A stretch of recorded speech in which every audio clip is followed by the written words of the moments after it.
H2K. Thank you so much, Pyra. Joined here by Kasing and Prolly after that explosive game against Giants. Another win of the board. Is it starting to feel normal, Raymond?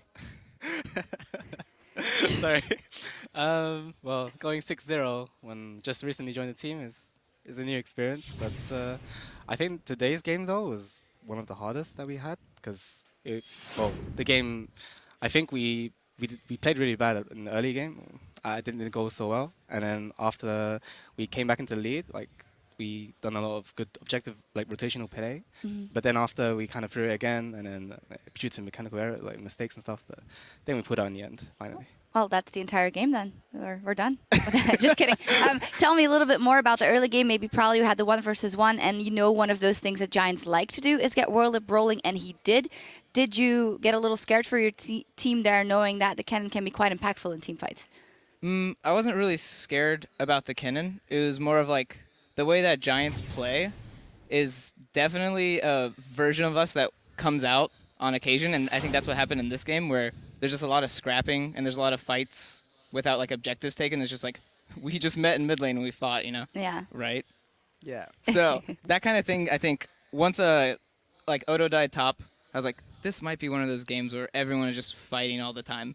And that kind of, you know, came to fruition. So it was a little bit terrifying because I was like, when the game goes like that, it's very 50-50 because it's literally just two teams like throwing themselves at each other and, you know, doesn't always come out on top. Yeah, and you know that Giants do have that potential to, when they win one fight, close out the game like they did versus Elements.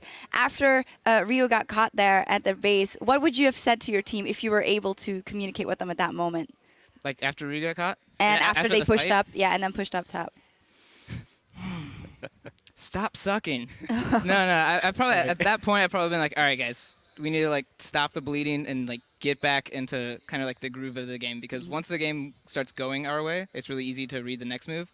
But when games are a lot of like really scrappy like that, it's kind of hard to get your footing again, and it's more of, yeah, oh, I see a champion, I'm gonna go fight it. Yeah. So kind of getting out of that and back into like, okay, we want this, this, and this. How do we get to there? You had a couple of great strengths in that game. One of those was Yarnan on Jinx. What a performance by him. Tell me a little bit about picking it. It's not something we've seen in Europe all that often because it is, of course, quite a risky pick. Well, regarding the Jinx pick, like, we had the choice to choose between like Graves and Corki, but they're kind of like, well, they're really strong in the early to mid game especially, but kind of we needed a hyper carry kind of, so then we chose to have Jinx so we could have Fresh and Maokai peel for her. Like, even though in the game it didn't show like we were actually peeling for her, apart from myself. But Well, also, Hjarnan was like, I want Jinx.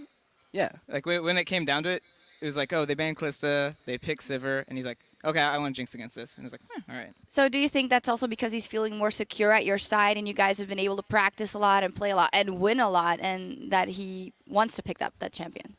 I also think, well, one of the reasons why he wanted Jinx, like, mainly because she only, he really loves her as a champion, like, he enjoys her playstyle. And I think if you're put on a comfort champion, you're likely to perform much better compared to another pick. Yeah. Someone else who did really good was Ryu. Just as we say at the analyst desk, maybe it's more his playstyle to be supportive and flank. He gets a monster score on Kassadin. Is that something, though, that you've seen in...